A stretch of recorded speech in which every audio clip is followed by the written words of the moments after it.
વડોદરા શહેરના વડસર વિશ્વામિત્રી નદીના કોતરોમાં દેશી દારૂની ભઠ્ઠીઓ અને દેશી દારૂના કેસો વડોદરા શહેર માંજલપુર પોલીસ મથકની ટીમે શોધી કાઢી 2 મહિલા સહિત એક વ્યક્તિની અટકાયત કરી કાયદેસરની કાર્યવાહી હાથ ધરી છે।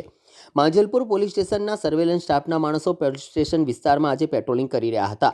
દરમિયાન વડસર ગામ ગોચરમાં અલગ અલગ જગ્યાએ રેડ કરતા દેશી દારૂની ભઠ્ઠીઓ ચાલુ હાલતમાં મળી આવી હતી। જે ગુનો આચર્યા બાબતે માંજલપુર પોલીસ મથકની ટીમે ભઠ્ઠીઓ ચલાવનાર 2 મહિલા સહિત એક વ્યક્તિની અટકાયત કરી તેઓ વિરુદ્ધ કાયદેસરની કાર્યવાહી હાથ ધરી છે।